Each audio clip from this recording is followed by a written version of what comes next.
اور وضو کر کے اب تکبیر کہتا ہے کھڑا ہو جاتا ہے, وضو بھی ہے, قبلے کی طرف منہ بھی ہے, اور اقرار اللہ کے ساتھ ہے. کیا کہتا ہے؟ ایاک نعبد و ایاک نستعین, کہ عبادت کرتے ہیں ہم تیری ہی اور مدد مانگتے ہیں تجھ سے ہی. یہ اقرار کرتا ہے. جب کہتا ہے مدد مانگتے ہیں تجھ سے ہی, تو اب شک ختم ہو گیا, پوری دنیا سے مدد مانگنے کا شک ختم ہو گیا کہ نہ کسی نبی سے مدد مانگ سکتے ہیں, نہ کسی ولی سے مدد مانگ سکتے ہیں, نہ کسی کتب سے مدد مانگ سکتے ہیں, اس لیے کہ ہم نے تو اللہ کے سامنے اقرار کر لیا کہ عبادت کرتے ہیں تیری ہی اور مدد مانگتے ہیں تجھ سے ہی. باقیوں کی بات اب ختم ہو گئی, اقرار خدا کے سامنے یہ کر لیا, اور پھر قبر پر جا کر کہا کہ بے پتر تے لے ککڑ, قبر پر جا کر کہا کہ میری بگڑی بنا دے, اور جناب علی پیر شیخ عبد القادر جیلانی کو کہا کہ تو میری بگڑی بنا دے, میری مشکل حل کر دے. خواجہ علی اجمیری کو کہا کہ داتا میں تیرے دروازے پہ آیا ہوں, میری مشکل حل کر دے. اور خواجہ معین الدین چشتی کو کہا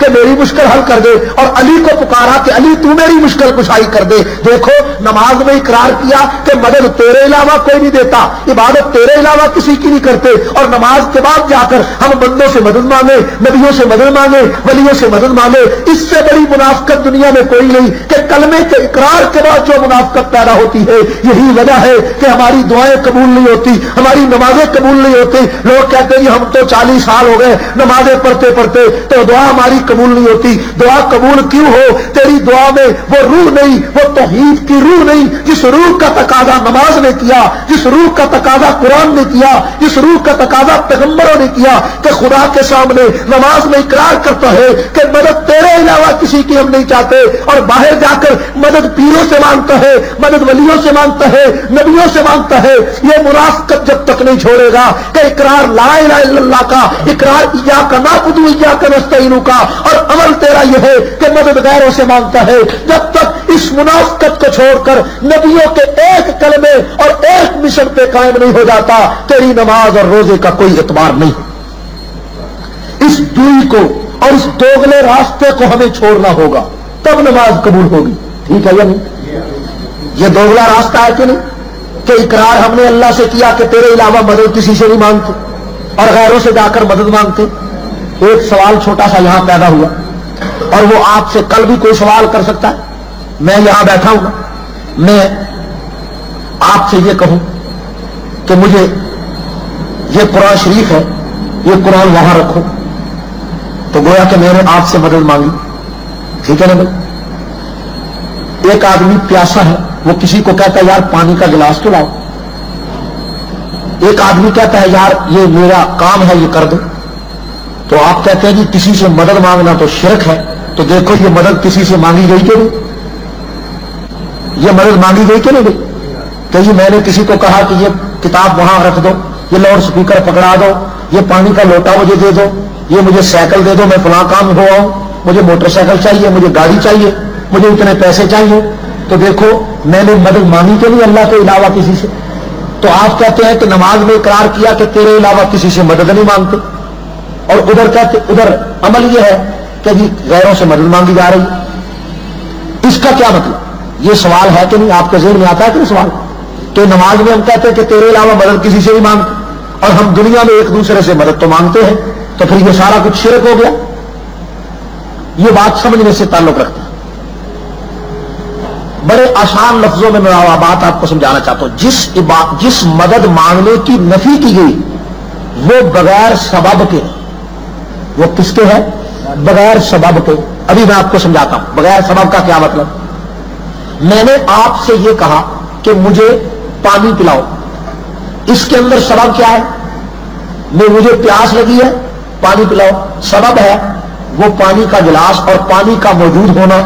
کہ میں آپ سے کہتا ہوں مجھے پانی پلاؤ, آپ پانی اپنے پاس سے پیدا نہیں کریں گے, پانی تو باہر موجود ہے. تو آپ باہر تو اللہ کی طرف سے پانی موجود ہے, وہ لے کر میرے پاس آئیں گے. تو گویا کہ آپ خود پانی لینے کے محتاج ہو گئے.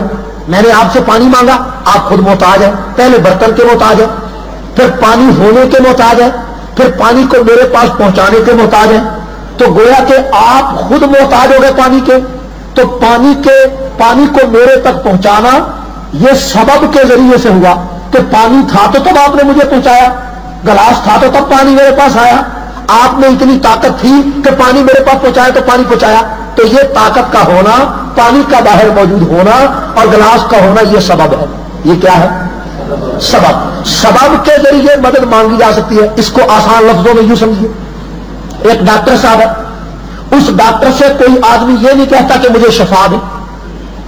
اس ڈاکٹر سے کوئی آدمی یہ نہیں کہتا کہ میرے سر میں درد ہوا، آپ کے سر میں درد ہوا، تو آپ کو فوراً ایک آدمی مشورہ دے گا کہ فلاں ڈاکٹر کے پاس چلے جاؤ. یہ کہتا ہے کہ نہیں کہتا؟ کیوں؟ اس لیے کہ ڈاکٹر تجھے دوائی دے گا اور دوائی کے بعد تجھے آرام آئے گا. یہ ڈاکٹر کا دوائی دینا یہ سبب ہے. یہ کیا ہے؟ سبب ہے. اگر ڈاکٹر دوائی نہ دے شفا ہو سکتی ہے؟ مجھے بتاؤ. تو ڈاکٹر نے جو شفا دی ہے وہ سبب کے ذریعے سے دی ہے. ڈاکٹر تو بغیر سبب کے شفا نہیں دے سکتا. تو سبب کے ذریعے کسی سے مدد مانگنا کفر نہیں. سبب کے ذریعے، سبب کے بغیر مانگنا کفر ہے. دیکھیے ہم اللہ سے کہہ سکتے ہیں کہ اے اللہ ہمیں شفا دے، کہہ سکتے ہیں کہ نہیں؟ کوئی سبب نہیں. بغیر دوائی کے اللہ شفا دے سکتا ہے؟ دے سکتا ہے کہ نہیں؟ ہم اللہ سے کہتے ہیں کہ اے اللہ مجھے بیٹا دے، بغیر طاقت ہونے کے، اپنے پاس طاقت نہیں، لیکن اللہ سے بغیر طاقت کے دعا کی جا سکتی ہے کہ اللہ مجھے اولاد دے. حضرت زکریا علیہ السلام کی عمر 90 سال سے زیادہ تھی، طاقت کوئی نہیں تھی. ابراہیم علیہ السلام کی عمر 120 سال کی، بیوی کی عمر 90 سال تھی. میاں بیوی کوئی طاقت نہیں رکھتے تھے بچہ پیدا کرنے کے لیے، لیکن اللہ سے دعا مانگی کہ اللہ بچہ دے دے. اللہ نے اسی حالت میں ان کو بچہ دے دیا. تو معلوم ہوا کہ سبب کے بغیر مدد اللہ دے سکتا ہے. کہ بچہ بچی دینے کی طاقت آدمی میں صحت میاں بیوی کی نہ بھی ہو تب بھی بچہ بچی مل سکتا ہے. دیکھو سبب کیا ہے کہ میاں بیوی کے ساتھ بچہ ملتا ہے. لیکن آدم علیہ السلام بغیر ماں اور باپ کے پیدا کیے، سبب کوئی نہیں. عیسیٰ علیہ السلام بغیر باپ کے پیدا کیے، سبب کوئی نہیں. تو سبب کے بغیر مدد اللہ دیتا ہے اور سبب کے ساتھ مدد بندوں سے آدمی مانگ سکتا ہے. ڈاکٹر سے کہتا ہے ڈاکٹر جی مجھے میرے سر میں درد ہے کچھ کرو، کیا مطلب ہے؟ کہ ڈاکٹر جی دوائی دو. یہ مطلب نہیں کہ ڈاکٹر جی شفا دو، اس لیے کہ شفا تو ڈاکٹر کے بھی اختیار میں نہیں. ڈاکٹر تو آگے دوائی کا محتاج ہے. جب ڈاکٹر دوائی کا محتاج ہے وہ شفا کیسے دے سکتا ہے؟ ڈاکٹر تو ہیلا کرے گا. ہیلا کسی سے کروانا، ہیلا کرنا یہ کوئی شرک نہیں ہے، یہ سبب کے ذریعے مدد ہے. جو مدد سبب کے ساتھ مانگی جاتی ہے اس کو مانگنا شرک نہیں. جو بغیر سبب کے مانگی جاتی ہے اس کا مانگنا شرک ہے. ہم پیر کی قبر پر جا کر کہیں میری مشکل حل کر دے، درمیان میں سبب کوئی نہیں، یہی شرک ہے. ہم پیر کی قبر سے کہیں مجھے شفا دے دے، ہم یہ درمیان میں سبب کوئی نہیں، یہی شرک ہے. ہم پیر سے کہتے مجھے لڑکا لڑکی دے دے، سبب کوئی نہیں، یہ شرک ہے. ہم پیر سے کہتے میری بگڑی بنا دے، پیر قبر میں پڑا ہے اور ہم کہتے میری بگڑی یہاں سے آ کر بنا دے، درمیان میں سبب کوئی نہیں، یہ شرک ہے. تو اگر میں اس دنیا میں کسی آدمی سے کوئی مدد مانگوں یہ سبب کے ساتھ ہے. مجھے پتا ہے کہ یہ آدمی جو میرا کام کرے گا اس میں خود بھی طاقت نہیں، اس کو بھی طاقت اللہ نے بخشی ہے. اگر اس کا وسیلہ موجود ہو پھر یہ میری مدد کر سکتا ہے. لیکن جو مدد بغیر وسیلے کے اور بغیر طاقت کے ہو سکتی ہے وہ اللہ کے سوا کوئی نہیں دے سکتا. جو سبب کے بغیر مدد دیتا ہے، چابی نہ ہو تالا کھول سکتا ہے، بچیاں بیوی نہ ہو بچے دے سکتا ہے، اور جناب علی دوائی نہ ہو شفا دے سکتا ہے، اور کوئی آسرا بظاہر نہ ہو آسرا پہنچا سکتا ہے. پانی کے لیے کشتی نہ ہو تو پانی میں بغیر کشتی کے آدمی کو بچا سکتا ہے. بغیر کسی ہیلے کے اللہ مدد دے سکتا ہے. انسان کی مدد، انسان جو مدد دیتا ہے یہ انسان تو خود اللہ کا محتاج ہے. جو خود محتاج ہو کر کسی کو مدد دے نہ وہ خالق ہوتا ہے، نہ وہ مالک ہوتا ہے، نہ وہ داتا ہوتا ہے، نہ وہ مشکل کشا ہوتا ہے. مشکل کشا وہ ہے جو بغیر سبب کے مدد دے اور وہ اللہ کے سوا اور کوئی، اللہ کے سوا. حضرت علی کو کوئی آدمی مشکل کشا ہے تو ان سے یہ پوچھو کہ حضرت علی تو خود بیچارے مشکلوں میں پھنسے رہے، مشکلوں میں پھنسے رہے کہ نہیں؟ بولو بھائی. حضرت علی پر یہ مشکل آئی تھی کہ نہیں کہ شادی کا وقت ہے، 2 اونٹ انہوں نے پال رکھے تھے. حضرت حمزہ نے انہوں دونوں اونٹوں کو پہ چھری پھیر دی. اس وقت شراب حرام نہیں ہوئی تھی، نشے میں حضرت حمزہ نے اونٹوں کے گلے پر چھری پھیر دی. اب بتاؤ جب اونٹوں کے گلے پہ چھری پھیر دی، وہ اونٹ پالے تھے حضرت علی نے شادی کے خرچ کے لیے، تو حضرت علی کو جب پتا چلا کہ میرے اونٹوں پر میرے چچا نے چھری پھیر دی تو حضرت علی روتے ہوئے حضور کے پاس آئے اور شکایت کی کہ یا رسول اللہ میرے اونٹ ذبح کر دیے چچا نے. حضور شکایت سن کر چچا کے پاس چلے تو چچا کو دیکھا کہ وہ نشے کی حالت میں. رسول اللہ نے کوئی بات نہیں کی، بغیر بات کیے واپس آ گئے. حضرت علی نے فرمایا یا رسول اللہ آپ میرے کام کے لیے آئے تھے اور چچا کو کچھ نہیں کہا. حضور نے فرمایا حمزہ نشے میں تھا، اگر میں کوئی بات کرتا اور وہ آگے سے نشے میں مجھے غلط جواب دیتا تو وہ کافر ہو جاتا، اس لیے میں خاموش ہو کر واپس آ گیا۔ تو اونٹوں کے گلے پہ چھری چلی، حضرت علی رونے لگے۔ یہ واقعہ بخاری شریف میں ہے، حدیث کی کتابوں میں ہے۔ جو آدمی خود روتا ہے وہ تیرا مشکل کشا کیسے؟ جس کے اوپر خود مشکل آئی وہ مشکل کشا ہو سکتا ہے؟ بولو تو صحیح، مشکل کشائی کر سکتا ہے؟ آپ دیکھیے حضرت علی رضی اللہ تعالیٰ عنہ کے اوپر خود مشکل آئی کہ ان پر عبد الرحمن بن ملجم نے حملہ کیا، قاتلانہ حملہ کیا، وہ شہید ہو گئے۔ ان پر اپنی مشکل آئی کہ نہیں آئی؟ وہ اپنی شہادت کو روک سکے، وہ اس قاتل کی تلوار کو روک سکے، خود پر مشکل آئی، شہید ہو گئے۔ اور پھر دیکھیے آج پاکستان کا بدعتی اور پاکستان کے کچے عقیدے والا علی مدد کہتا ہے، علی مشکل کشا کہتا ہے۔ میں حیران ہوتا ہوں کہ وہ علی جو اپنے بیٹے حضرت حسن اور حسین کی مشکلوں کے وقت ان کی مدد نہیں کر سکے کہ کربلا کے میدان میں حضرت حسین شہید کر دیے گئے، ان کے ٹکڑے کر دیے گئے، ان کے بچوں کو بچوں کے ٹکڑے ہو گئے اور لٹا پٹا قافلہ کو کوفے سے دمشق کی طرف گیا، تو اس لٹے پٹے قافلے کی مدد حضرت علی نے آ کر نہیں کی، اپنے بچوں کی مدد علی نے آ کر نہیں کی۔ وہ تیری مدد کے لیے 1400 سال کے بعد ضرور آئیں گے۔ جو اپنے بیٹوں کی مدد نہیں کر سکے، جو اپنے بچوں کی مدد نہیں کر سکے، تو یہ اتنی بڑی جہالت ہے کہ اللہ کے علاوہ 1400 سال کے بعد ضرور آئیں گے۔ جو اپنے بیٹوں کی مدد نہیں کر سکے، جو اپنے بچوں کی مدد نہیں کر سکے، تو یہ اتنی بڑی جہالت ہے کہ اللہ کے علاوہ کسی کو مدد کے لیے پکارنا اور اس کو مدد کے لیے پکارنا جو خود اپنی مدد نہ کر سکے اور جو خود اپنے لیے اللہ کی مدد کا محتاج ہو، وہ تیری مدد کا تیرے لیے مدد کیسے کر سکتا؟ ٹھیک ہے نہیں؟ میری بات سمجھ میں آپ کو آ رہی؟ توحید کا موضوع خشک ہوتا ہے۔ توحید کا موضوع کیا ہے؟ اور بولو تو صحیح، خشک ہوتا۔ اس موضوع پر عام لوگ حیران ہوتے ہیں کہ یار یہ خشک موضوع شروع کر دیا، لیکن اسی خشک موضوع کو 1,24,000 نبیوں نے بیان کیا، اور پھر ان کو تو لوگوں نے گھروں سے نکال دیا، ہمیں تو کوئی گھروں سے نہیں نکالتا۔ یہ اللہ کا شکر ہے، ہماری بات سن لیں، یہ بڑی بات ہے، ٹھیک ہے نا بھائی؟ ہمیں ہر نبی کو پتھر مارے گئے اس جرم میں کہ اس پیغمبر نے توحید کو بیان کیوں کیا۔ اب دیکھ حضرت خواجہ علی اجویری سب کو رحمت اللہ تعالیٰ، کتنے بڑے ہستی اور بزرگ گزرے۔ حضرت خواجہ علی اجویری لاہور والے، جن کو عام طور پہ داتا گنج بخش کہا جاتا۔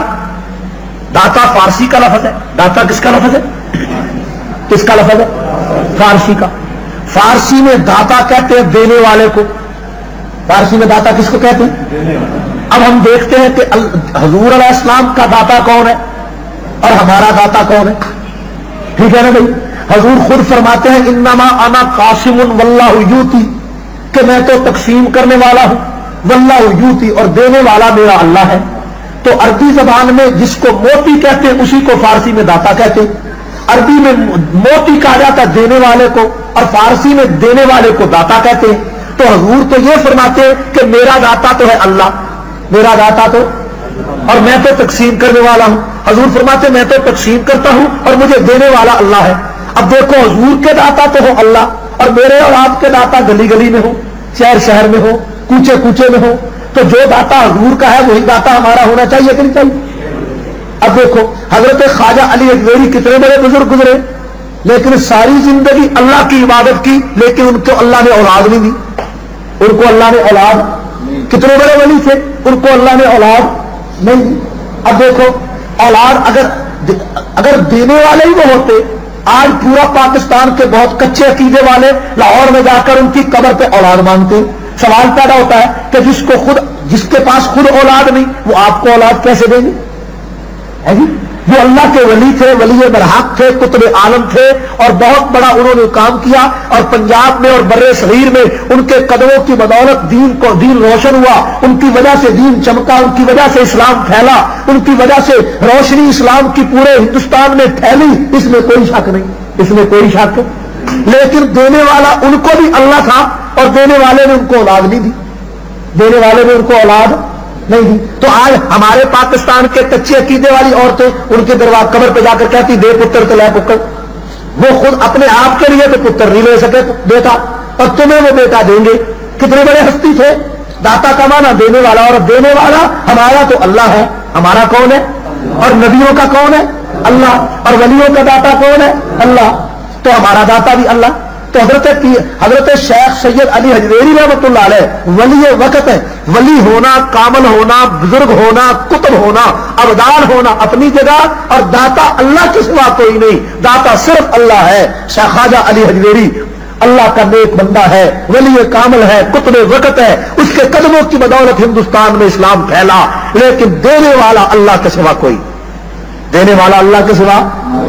آپ دیکھیں حضرت خواجہ سلطان العارفین سلطان باہو رحمۃ اللہ علیہ کا نام آپ نے سنا؟ سلطان باہو کا بہت بڑی ہستی گزری ہے، کتنی بڑی ہستی گزری ہے، لیکن ان کی اپنی کوئی اولاد نہیں. کتنی بڑی ہستی گزری ہے لیکن ان کی اپنی کوئی اولاد نہیں، اور اپنی بھی اولاد نہیں. تو اور اس وقت جو ان کا زیادہ نشین ہے اس وقت فیاض الحسن، اس کی بھی کوئی اولاد نہیں. اور لوگ عورتیں اس سے مدد مانگنے جاتی ہیں کہ ہمیں بیٹا دو، اور خود اس کی اپنی اولاد نہیں ہے. جی دینے والا کون ہے؟ دینے والا کون ہے؟ اب دیکھو حکیم الامت مولانا اشرف علی تھانوی سب کو رحمۃ اللہ علیہ حکیم الامت ہے، امت کے حکیم ہے، بڑی کتابیں لکھی، ساری دنیا کو نسخے بتائے بہشتی دیور کی شکل میں، کہیں طب نبوی لکھی اور کہیں بیاض محمدی لکھی اور کہیں اعمال قرآنی لکھی کہ پوری دنیا کو ہر مسئلے کا حل بتا دیا. ٹھیک ہے، مسئلے کا حل بتا دیا، لیکن ان کی اپنی کوئی اولاد نہیں، لیکن ان کی اپنی کوئی اولاد نہیں. ساری کائنات کو درس دیا، حکمت کا، توحید کا، طب کا نسخے بتائے اور ایسی دانائی اور حکمت کی باتیں بتائی، لیکن خود ان کو اللہ اولاد نہیں دی. معلوم ہو گیا کہ کسی کا حکیم ہونا، کسی کا حکمت والا ہونا، کسی کا ولی کامل ہونا، کسی کا نسخوں کو بتانا اس بات کی دلیل نہیں ہوتا کہ وہ مالک و مختار ہو گیا، بچہ بچی دینے والا ہو گیا. ایسی بڑی بڑی ہستیوں کو خدا نے اولاد نہ دے کر دنیا کو بتا دیا کہ یہ خزانے میرے پاس ہے، ان کے پاس نہیں ہے، میرے سوا کسی کو کوئی اولاد نہیں دے سکتا، میرے سوا کسی کو کوئی اولاد دے سکتا ہے. اور آپ دیکھیے خود حضور علیہ الصلوۃ والسلام کی ذات اقدس کو دیکھیے، 4 صاحبزادیاں، 3 صاحبزادے حضور صلی اللہ علیہ وسلم کے، صاحبزادیاں بڑی ہیں، صاحبزادے چھوٹے ہیں. صاحبزادیاں زندہ رہی اور صاحبزادے فوت ہو گئے. 2 پہلے بچے فوت ہو گئے، پھر تیسرا بچہ اللہ نے دیا تو وہ جب بیمار ہوا، حدیث شریف میں موجود ہے کہ رسول اللہ صلی اللہ علیہ وسلم کے گود میں ابراہیم ان کے صاحبزادے ہیں اور وہ بیمار ہیں، ان کی جان نکل رہی ہے، اتنی بیمار، اتنا بخار ہے حضور کے بیٹے کو. اب دیکھو حضور صلی اللہ علیہ وسلم اپنے بیٹے کو اپنے ہاتھوں میں لیے بیٹھے. بخاری شریف کی روایت ہے کہ حضور نے اپنے بیٹے کو خطاب کر کے کہا کہ یا ابراہیم، اے ابراہیم، انا بفراقک لمحزونین، بیٹے ہم تیرے غم میں بڑے پریشان ہیں. حضور اپنے بیٹے کے غم میں پریشان ہے. اور ادھر مکہ مکرمہ میں چوک میں ابو جہل لوگوں کو جمع کر کے خطبہ دے رہا ہے اور خطبہ دے کر کہتا ہے کہ اس محمد کی اولاد نہیں بچے گی، اس محمد صلی اللہ علیہ وسلم کی اولاد نہیں بچے گی. دیکھو اللہ نے پہلا بیٹا دیا وہ بھی لے لیا، پہلا بیٹا ہوا وہ بھی چلا گیا، پھر دوسرا بیٹا تھا وہ بھی فوت ہو گیا، اب یہ تیسرا بیٹا یہ بھی مر جائے گا نعوذ باللہ. جب پیغمبر کی اولاد نرینہ اولاد نہیں بچے گی، پیغمبر کا بیٹا کوئی نہیں بچے گا تو نبی کی نبوت محمدیہ نعوذ باللہ ختم ہو جائے گی. یہ ابو جہل پروپیگنڈا کرتا تھا. حضور علیہ السلام کو اس پروپیگنڈے کا علم ہوا کہ یہ کہتا ہے کہ اس محمد کا یہ بیٹا بھی نہیں بچے گا. تو حضور علیہ السلام کی آنکھوں سے آنسو نکل آئے اور رو کر کہا کہ اے اللہ، تو نے اپنے دشمنوں کو کتنے کتنے بچے دیے اور میں تیرا آخری رسول ہوں، اور مجھے تو نے جو بچے دیے وہ اٹھا لیے، یہ ایک آخری بچہ ہے، یہ بھی تو مجھ سے لے کر جا رہا ہے. پیغمبر کی آنکھوں سے آنسو جاری ہے، لیکن حدیث میں ہے کہ شام کو وہ بچہ بھی فوت ہو گیا اور پیغمبر اپنے بچے کو نہیں بچا سکے. معلوم ہو گیا کہ بچوں کو بچانا اللہ کے سوا کسی کے اختیار میں ہے، کسی کے اختیار میں. اور یہاں غلط لوگوں نے حضرت پیران پیر رحمۃ اللہ علیہ کی طرف یہ عقیدہ منسوب کر دیا کہ جناب ان کے پاس عورت آئی اور اس عورت نے کہا کہ میرا ایک بچہ تھا، اسرائیل نے اس کی جان نکال لی، اسرائیل نے اس بچے کی جان نکالی، میں رو رہی ہوں، اتنے عرصے سے بچہ نہیں تھا، بچہ ملا تو اسرائیل لے گیا. تو پیران پیر نے اسی وقت اسرائیل کو بلایا اور بلا کر اس کے منہ پہ ایک تماچا مارا اور ان سے روحوں کا تھیلا چھین لیا. اور روحوں کا تھیلا جب چھینا تو سارے مردے قبروں سے نکل کر بھاگ گئے. دیکھو بھائی کتنا غلط عقیدہ ہے. یعنی رسول اللہ صلی اللہ علیہ وسلم اپنے بیٹے کو نہیں بچا سکے، پیغمبر نے تو اسرائیل سے روحوں کا تھیلا نہیں چھینا. پیغمبر کے پاس تو فرشتے آتے ہیں اور پیغمبر روح کو روک نہیں سکتے، اور پیران پیر کے پاس وہ عورت آئی اور روحوں کا تھیلا انہوں نے چھین کر اور سارے مردے زندہ کر دیے. اس سے بڑا شرک دنیا میں کیا ہوگا، اس سے بڑا کفر دنیا میں کیا ہوگا جو اولیاء اللہ کے نام پر دنیا میں جاری ہے یا نہیں؟ بولو. ایک عقیدہ یہ غلط مشہور ہو گیا کہ حضرت مائی رابعہ بصری حج کرنے گئی تو خانہ کعبہ 3 میل باہر نکل آیا استقبال کرنے. یہ عقیدہ بھی ہے.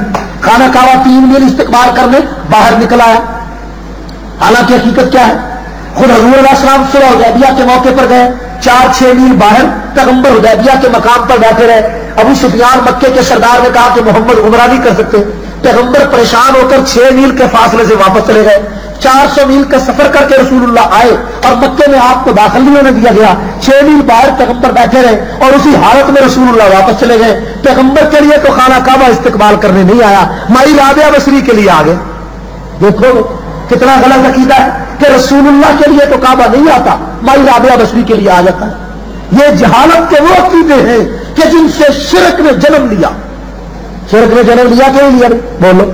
شرک اس سے پیدا ہوتا ہے کہ کہتے ہیں حضور علیہ السلام معراج کی رات آسمانوں پہ گئے تو حضور علیہ السلام نے حضور صلی اللہ علیہ وسلم کو آسمانوں پر چڑھتے ہوئے تکلیف ہوئی تو پیر رحمۃ اللہ نے آ کر حضور کو کندھا دیا. اب دیکھو جب ہم تاریخ کی کتابیں پڑھتے تو ہمیں نظر آتا ہے کہ حضور صلی اللہ علیہ وسلم کی وفات کے 370 سال بعد پیران پیر پیدا ہوئے. کتنے سال بعد؟ 370 سال کے بعد پیران پیر آئے دنیا میں, اور وہ 350 سال پہلے ہی نبی کو کندھا دینے کے لیے چلے گئے. کتنا غلط عقیدہ. ان عقائد کی وجہ سے شرک ہمارے دماغوں میں رچ گیا. پہلی امتوں میں شرک یہ تھا کہ لوگ پتھر کی مورت کو سجدہ کرتے تھے اور ان کو شرک سے ہٹانا بڑا آسان تھا. آسان تھا کہ نہیں؟ شرک سے ہٹانا بڑا آسان تھا. لیکن آج کے دور میں شرک سے ہٹانا بڑا مشکل ہے, کیونکہ پہلی امتوں میں شرک ہوتا تھا بتوں کا نام لے کر. لات و حبل ہے, پتھر کی مورتیں ہیں. نبیوں نے آ کر کہا مورتیں اس کو سجدہ نہ کرو. وہ کہتے تھے کیوں سجدہ نہ کرے؟ تو نبی کہتے تھے کہ یہ پتھر کیا دے سکتا ہے تمہیں. بات بڑی آسان تھی, ان کو بات سمجھ میں آ جاتی تھی. ٹھیک ہے. اچھا آج وہ کام جو اس دور میں لوگ پتھروں سے لیتے تھے وہی کام آج ولیوں سے لیا جانے لگا ہے, نبیوں سے لیا جانے لگا ہے. تو وہ لوگ پتھر کی مورتوں کو پکارتے تھے اور آج پکارا جاتا ہے ولیوں کو. آج جب کسی کو کہتے ہیں یار اللہ کے مقابلے میں کسی کو نہ پکارو تو کہتے ہیں یہ ولی کا منکر ہے, یہ نبی کا منکر ہے, یہ نبی کا گستاخ ہے, یہ ولی کا گستاخ ہے. یعنی اس زمانے میں کوئی پتھروں کا گستاخ نہیں کہتے تھے, کوئی جناب مورتوں کا گستاخ نہیں کہتے تھے. تو معلوم ہوا کہ جو شرک آج کے زمانے میں ہے اس سے بڑا شرک کائنات میں پیدا نہیں ہوا. قرآن کہتا ہے کہ فَإِذَا رَكِبُوا فِي الْفُلْكِ دَعَوُا اللَّهَ مُخْلِصِينَ لَهُ الدِّينَ. مکے کے مشرک تھے, لیکن جب وہ کشتی میں سوار ہوتے تھے اور کشتی دریا کے درمیان میں جا کر جب ڈوبنے لگتی تھی تو وہ کہتے تھے اے اللہ اس کشتی کو تیرے سوا کوئی بچا نہیں سکتا. حالانکہ قرآن کہتے ہیں فَإِذَا رَكِبُوا فِي الْفُلْكِ دَعَوُا اللَّهَ مُخْلِصِينَ لَهُ الدِّينَ. اور اس کے بعد قرآن کہتا ہے جس وقت ان کو وہ کشتی سے بچ جاتے تھے تو پھر اپنے بتوں میں مشغول ہو جاتے تھے, پھر بتوں کی پرستش کرتے تھے.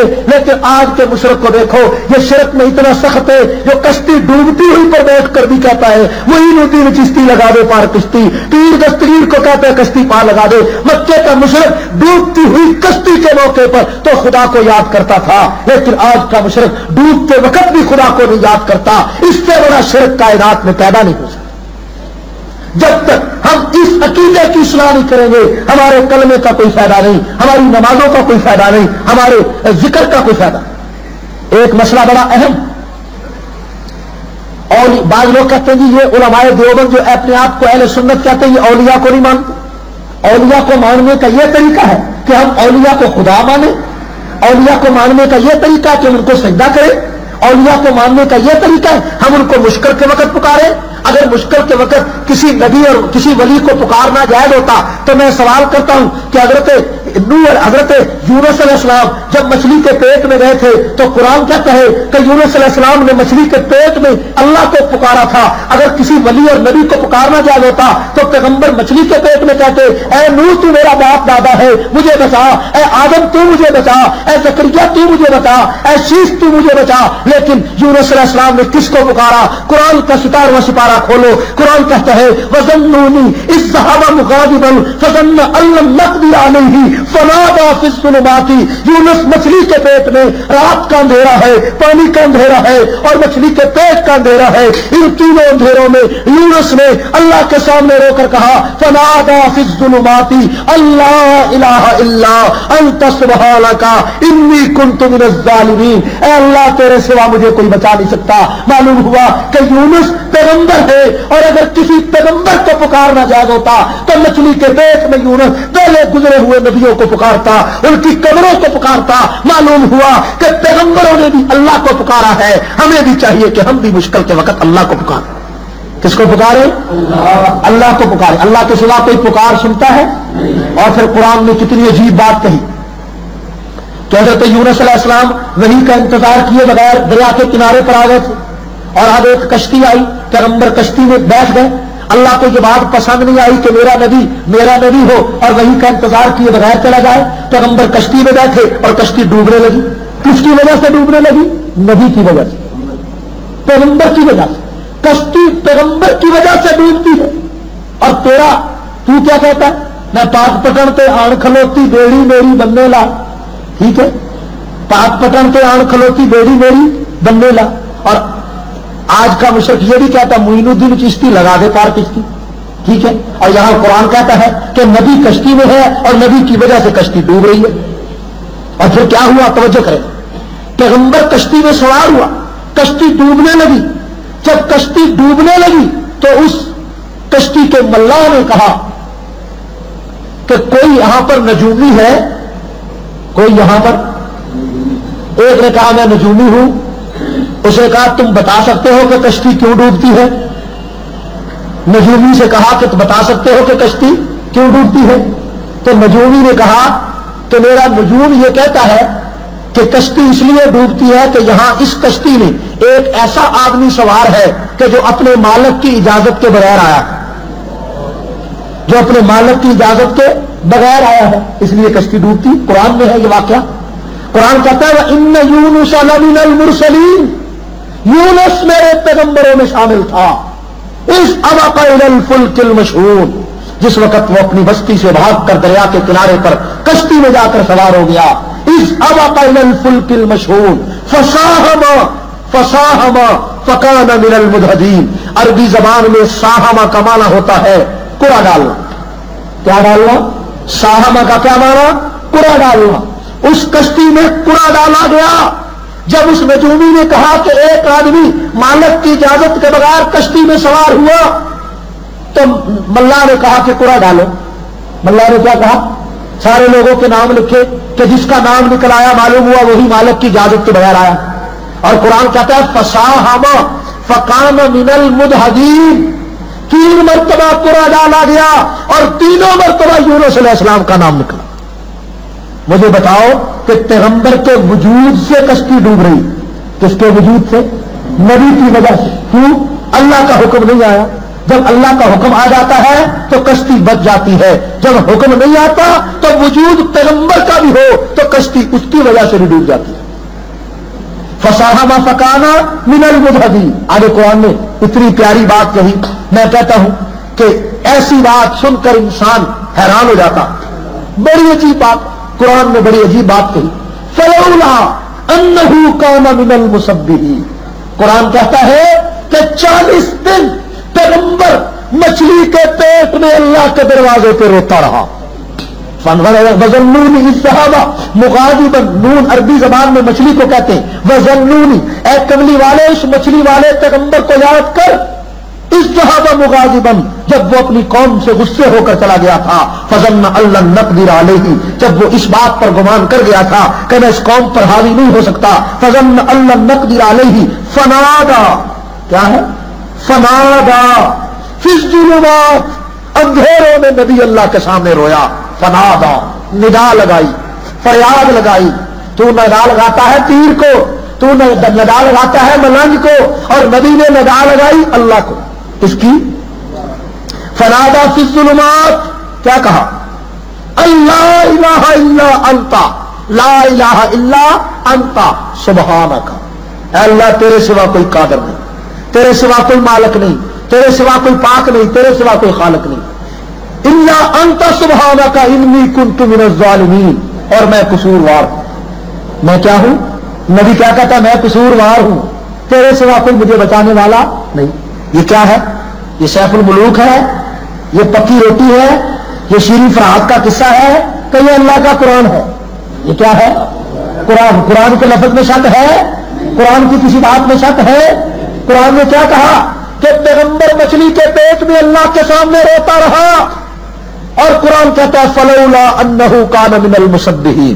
اگر نبی اللہ کے دروازے پر نہ روتا، اگر نبی خدا کی تسبیح بیان نہ کرتا، فلولا انہ کان من المسبحین للبث فی بطنہ الی یوم یبعثون. تو پیغمبر قیامت کی صبح تک مچھلی کے پیٹ میں رہتا. پیغمبر قیامت کی صبح تک للبث فی بطنہ الی یوم یبعثون. قیامت کی صبح تک نبی مچھلی کے پیٹ میں رہتا. یہ قرآن ہے کہ نہیں؟ بولو. تو نبیوں کا مشکل کشا کون ہے؟ نبیوں کا حاجت روا کون ہے؟ نبیوں کا دینے والا کون ہے؟ بگڑی بنانے والا کون ہے؟ ہر چیز ہر جگہ موجود کون ہے؟ ہر چیز کو جاننے والا کون ہے؟ ہر دکھ کا دور کرنے والا کون ہے؟ جس وقت ہمارا یہ عقیدہ پختہ ہو جائے گا، ہم کامل مسلمان اس وقت ہوں گے. کامل مسلمان جس وقت یہ عقیدہ پکا ہوگا. ٹھیک ہے یا نہیں؟ یہ میری بات ٹھیک ہے میرے دوستوں؟ ایک دو باتیں ضروری ہیں آخر میں عرض کرتا ہوں. ایک مسئلہ ہے اولیاء اللہ کے ماننے کا، کہ اولیاء اللہ کو ماننے کا کیا طریقہ ہے. ایک بات یاد رکھیں، کائنات میں کوئی انسان ایسا نہیں جو مسلمان ہو اور اللہ کے ولیوں کی عظمت کا قائل نہ ہو. یہ بات یاد رکھیں. یہ نہیں ہو سکتا کہ ایک آدمی اللہ کو مانے اور اللہ کے دوست کو نہ مانے. یہ ہو سکتا ہے کہ اللہ کو مانے اور اللہ کے ولیوں کو اللہ نہ مانے. یہ ہو سکتا ہے. یہ ہے ایک آدمی اللہ کو مانے اور اللہ کے ولیوں کو ولی مانے، ولیوں کو ولی مانے، اللہ نہ مانے. ٹھیک ہے؟ اللہ کے ولی تھے کہ اللہ تھے؟ بولو. ولی تھے. اور اللہ کا ولی ہوتا ہے، خدا نہیں ہوتا. اور یہ کہ کسی کو بچہ بچی دینا، کسی کی بگڑی بنا دینا، یہ خاصہ اللہ کا ہے، ولی کا نہیں. اللہ کے ولی کا نہیں. اللہ کا ولی دعا کرتا ہے، اللہ چاہے قبول کرے، اللہ نہ چاہے نہ قبول کرے. ٹھیک ہے نہیں؟ کہتے جی انہوں نے بڑیاں محنت کیتیاں نے، یہ سب کچھ کرا سکتے. ٹھیک ہے؟ یہ سب کچھ اگر یہ سب کچھ کرا سکتے تو پیغمبر کا پتر فوت ہو گیا تو نبی کے پتر نو نہیں بچا سکے ہے. نبی مچھلی کے پیٹ گیا تو آپ کو نہیں نکل سکیا ہے جی. نوح علیہ السلام تو طوفان میں خود نہیں نکل سکے، اپنے بیٹے کو نہیں بچا سکے، بیٹا سامنے غرق ہو گیا. ہوا یا نہیں ہوا؟ ابراہیم اپنے باپ کی بخشش تو نہیں کرا سکے، حضور اپنے چچا کی بخشش تو نہیں کرا سکے. اگر خود بخود کرا سکتے ہیں تو پھر انہوں نے یہ سب کچھ کیوں نہیں کرایا؟ ولی ہوتا ہے، خدا نہیں ہوتا. ولی ہوتا ہے، خدا. ولیوں کی ولایت پر حق ہے. حضرت پیران پیر شیخ عبد القادر جیلانی محبوب سبحانی رحمت اللہ علیہ کی ولایت پر حق ہے. حضرت خواجہ قطب الدین بختیار کاکی رحمت اللہ علیہ کی ولایت پر حق ہے. حضرت خواجہ معین الدین چشتی اجمیری کی ولایت پر حق ہے. حضرت مجدد الفسانی کی ولایت پر حق ہے. خواجہ لال شہباز قلندر کی ولایت پر حق ہے. حضرت بابا فرید الدین گنشکر کی ولایت پر حق ہے. حضرت خواجہ علی اجمیری کی ولایت پر حق ہے. ولیوں کی ولایت پر حق ہے. ولی ہوتے ہیں، خدا نہیں ہوتے. ولی ہوتے ہیں، خدا. اور اہل سنت علماء دیوبند کا یہی مسلک ہے کہ ولیوں کے برکت سے اسلام پھیلتا ہے، ولیوں کی وجہ سے دین پھیلتا ہے. ولیوں کے وجود کی برکت ہوتی ہے، لیکن اس کے باوجود ولی ہوتا ہے، خدا نہیں ہوتا. ولیوں کے وجود کی برکت ہے لیکن ولی ہوتا ہے، خدا. ہاں، ولی کے ہاتھ سے کرامت صادر ہوتی ہے، نبی کے ہاتھ سے معجزہ صادر ہوتا ہے. معجزہ صادر اگر نبی کے ہاتھ سے کوئی ایسا کام صادر ہو جو عقل میں نہ آئے، جو عقل میں، اس کو معجزہ کہتے ہیں. اس کو کیا کہتے ہیں؟ اور اگر ولی کے ہاتھ سے کوئی ایسی بات صادر ہو جو عقل میں نہ آئے، اس کو کرامت کہتے ہیں. ٹھیک ہے؟ کرامت اور معجزے میں براہ راست اللہ کا اختیار ہوتا. براہ راست ولی چاہے تو میں معجزہ دکھلاؤں، نہیں دکھلا سکتا. نبی چاہے میں کرامت دکھلاؤں، نہیں دکھلا سکتا. کیوں؟ حضور نے چاہا کہ میں اصحاب کہف کا بتا دوں، نہیں بتا سکے 17 دن تک. حضور نے چاہا کہ میں ذوالقرنین کا لوگوں کو بتا دوں، سوال کرتے تھے، نہیں بتا. کیوں؟ اللہ نے نہیں چاہا تھا. قرآن کہتا ہے کہ یہودیوں نے مشرکوں کو 3 سوال سکھائے تھے. ایک سوال تھا کہ اصحاب کہف کس کو کہتے ہیں, دوسرا سوال تھا کہ ذوالقرنین کس کو کہتے ہیں, تیسرا سوال تھا کہ روح کس کو کہتے ہیں. مشرکین مکہ نے حضور سے سوال کیے کہ اگر آپ سچے نبی ہیں تو تینوں سوالوں کا جواب دیں. حضور نے فرمایا میں کل کو جواب دوں گا. کل آئی تو پھر فرمایا کل کو جواب دوں گا. پھر کل آئی تو فرمایا کل کو جواب دوں گا. اس طرح 17 دن گزر گئے. کتنے دن گزر گئے؟ کتنے دن گزر گئے؟ 17. حضور نے نہیں بتایا. تو مشرکین مکہ نے مذاق اڑایا کہ اگر آپ سچے نبی ہوتے نعوذ باللہ تو آپ ہمیں ساری باتیں بتا دیتے. حضور علیہ السلام اتنے پریشان ہوئے کہ پریشان ہو کر پیغمبر پہاڑ پہ چڑھنے لگے کہ میں اپنے آپ کو پہاڑ سے نیچے گراؤں گا اس لیے کہ میرا خدا کہیں مجھ سے ناراض تو نہیں ہو گیا. اس غصے میں اس پریشانی میں پیغمبر پہاڑ پہ چڑھنے لگے تو جبرائیل امین قرآن کی یہ وحی لے کر آئے. 15واں سپارہ سورۃ کہف اٹھا کر دیکھو. قرآن کہتا ہے ولا تقولن لشیء انی فاعل ذلک غدا الا ان یشاء اللہ. اے پیغمبر تو نے ان کو یہ کہا تھا کہ میں کل کو جواب دوں گا, پھر کہا کل کو جواب دوں گا. اپنے کل کے ساتھ تو نے انشاءاللہ کا لفظ کیوں نہیں کہا؟ تو نے یہ کیوں نہیں کہا کہ اگر اللہ نے چاہا تو کل کا جواب دوں گا؟ اس لیے خدا ناراض ہو گیا تھا اور خدا نے 17 دن تک وہی نہیں اتاری. معلوم ہوا کہ پیغمبر چاہتا ہے وہ نہیں ہوتا, ہوتا وہ ہے جو خدا چاہتا ہے, ہوتا وہ ہے جو خدا چاہتا ہے. چنانچہ اللہ نے چاہا تو 17 دنوں کے بعد وہی آئی اور نبی نے کیا چاہا تھا کہ دوسرے دن وہی آ جائے, وہی نہیں آئی. معلوم ہوا کہ یہ غیب کی خبر کا نبی کو بتایا جانا, غیب کی پوشیدہ بات کا نبی کو علم ہو جانا یہ اللہ کے اختیار میں ہے, یہ پیغمبر کا معجزہ ہے. لیکن جب اللہ چاہتے ہیں اس وقت صادر ہوتا, جب اللہ چاہتے ہیں اس وقت. اور دوسری طرف دیکھیے کہ اللہ نے چاہا نبی کی انگلی سے اشارہ کیا, چاند کے 2 ٹکڑے ہو گئے. چاند کے 2 ہو گئے یا نہیں ہو گئے؟ بولو تو صحیح. نبی نے چاہا چاند کے 2 ٹکڑے ہو گئے. لیکن مشرکین مکہ نے کیا کہا تھا کہ اے پیغمبر ہم تمہیں خدا تب مانیں گے جب میرے سامنے آسمان پر چڑھ کر دکھا. تو پیغمبر کے اختیار میں نہیں تھا, اللہ نے نہیں چاہا تو نہیں ہوا, ہوا یا نہیں ہوا. اب دیکھو یوسف علیہ السلام باپ سے ان کے بھائی لے جا کر بھائیوں نے یوسف کو کنویں میں ڈال دیا, ڈالا یا نہیں ڈالا؟ بولو تو صحیح. کنویں میں ڈالا. 3 میل کا فاصلہ تھا.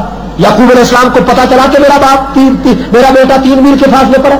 کیوں؟ اللہ نے نہیں بتایا.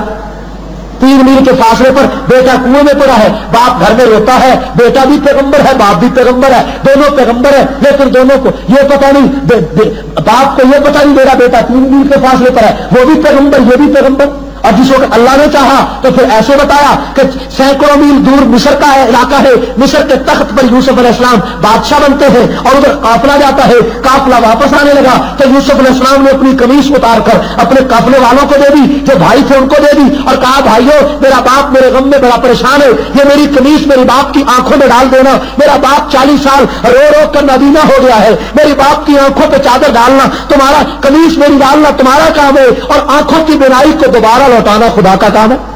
یہ قرآن کہتا ہے کہ اذهبوا بقمیصی ھذا فالقوه علی وجه ابی یاتی بصیرا, کہ میرے باپ کی آنکھوں پہ قمیص میری ڈالنا تمہارا کام ہے, بینائی واپس لوٹانا خدا کا کام ہے. اور ادھر پیغمبر نے قمیص دے دی اور میل سینکڑوں دور تھے کرام کا علاقہ. یعقوب علیہ السلام اٹھ کر بیٹھ کے, ادھر قمیص چلی, ادھر پیغمبر اٹھ کر بیٹھ گیا اور کیا کہا یعقوب علیہ السلام نے؟ قرآن کہتا ہے کہ یعقوب نے کہا کہ انی لاجد ریح یوسف لولا ان تفندون. او بیٹو مجھے اگر تم بوڑھا کھوسٹ نہ کہو تو میں تمہیں بتاتا ہوں کہ آج 40 سال کے بعد مجھے یوسف کی خوشبو آ رہی ہے. مجھے بتاؤ 3 میل کے فاصلے پر بیٹا کون تھا, نبی کو پتہ نہیں تھا. اور کیوں؟ اللہ نے نہیں چاہا تھا, اللہ آزمائش کرنا چاہتے تھے. اور جب خدا نے چاہا 40 سال کے بعد ہزاروں میل دور قمیص چلتی ہے, پیغمبر کو بتا دیا کہ تیرے بیٹے کی قمیص آ رہی ہے اور اس کی خوشبو آ رہی. ٹھیک ہے, یہ بتانے والا کون ہے؟ ایک آخری بات توجہ سے سماعت فرمائے. حضرت اسماعیل علیہ السلام کے گلے پر چھری چلانے کا حکم اللہ نے دیا یا نہیں دیا؟ بولو. اللہ نے فرمایا ابراہیم گلے پہ چھری چلا. چھری چلانے والا کون ہے؟ پیغمبر. چھری سہنے والا کون ہے؟ پیغمبر. اسماعیل بھی چاہتے ہیں چھری چل جائے, ابراہیم بھی چاہتے ہیں چھری چل جائے. ان کو پتا تھا چھری نہیں چلے گی؟ بولو. پتا تھا. اگر پتا تھا تو امتحان کیسا؟ امتحان تو تب ہوگا نا کہ پتا نہیں ہے کہ چھری چلے گی کہ نہیں. اللہ نے ابراہیم کو حکم دیا کہ بیٹے کے گلے پہ چھری چلا. ٹھیک ہے, ان کو یہ پتا تھا کہ چھری نہیں چلے گی. اگر پتا تھا تو امتحان کیسا؟ اگر یہ پتا ہو کہ جی کل کو اگر میں کنویں میں چھلانگ لگاؤں تو میں ڈوبوں گا نہیں, اگر چھلانگ لگا دے کوئی کمال ہے؟ بولو. کمال تو تب ہے کہ یہ پتہ نہ ہو.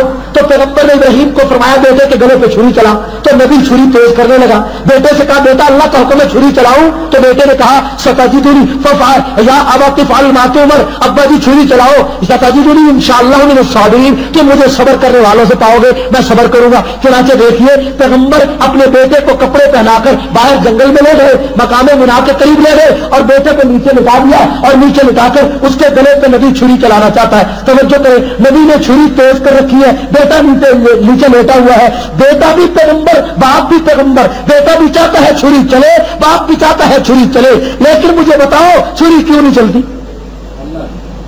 چھری کیوں نہیں چلتی؟ کبھی سوچا ہے کیوں؟ اس لیے کہ جو چاہا اسماعیل نے, جو چاہا ابراہیم نے, اس طرح نہیں ہوا, اسی طرح ہوا جس طرح چاہا خدا نے, جس طرح چاہا اللہ. دیکھو دونوں پیغمبر ہیں, دونوں کون ہیں؟ دونوں کون ہیں؟ پیغمبر. دونوں ایک کام چاہتے ہیں ہو جائے لیکن نہیں ہوتا. اب تو ہر آدمی کو اور تو ہر نبی کو اور ہر ولی کو مختار کل کہتا ہے, مختار کل کمانا ہر چیز کا اختیار. تو مجھے بتاؤ ان چیزوں کا اختیار تھا دونوں نبیوں کو کہ چھری چلائے؟ بیٹا بھی چاہتا ہے چھری چلے, باپ بھی چاہتا ہے چھری چلے. تو کیا ہوا؟ پیغمبر نے چھری کو اٹھا کر پتھر پہ پھینک دیا کہ میں نے اتنا تجھے تیز کیا تو نہیں چلتی. تو زبان حال سے چھری نے کیا کہا کہ خلیل تیری مانوں یا جلیل کی مانوں؟ خلیل کی مانوں یا جلیل؟ تو اللہ کا حکم کیا تھا؟ چھری نہیں چلی. ٹھیک ہے نہیں, اللہ تعالیٰ ہمیں سمجھنے کی توفیق دے. ولی ولی ہوتا ہے, اس کے ہاتھ سے کرامت صادر ہوتی ہے. کیسے کرامت ہوتی ہے؟ امیر شریعت سید عطا اللہ شاہ بخاری رحمۃ اللہ علیہ اپنی بارک میں اللہ کا قرآن پڑھ رہے اور چکی خود بخود چلتی جا رہی. یہ کرامت کا کہو, یہ اللہ تعالیٰ ہمیں سمجھنے کی توفیق دے, اللہ ہمیں سمجھنے کی. باقی حضرت سیدہ عائشہ صدیقہ رضی اللہ تعالی عنہا کے موضوع پر آج رات کو قصہ خوانی میں جلسہ ہوگا انشاءاللہ, تفصیلی بیان وہاں ہوگا. سارے دوست وہاں تشریف لائیں. ایک اعلان آپ نے سماعت کرنا ہے, کیونکہ آپ کو معلوم ہے کہ ہمارا کام صرف تقریروں کا نہیں ہے بلکہ لٹریچر کی شکل پر ہم پورے ملک میں الحمدللہ اللہ کی توفیق سے دین کا کام کر رہے ہیں.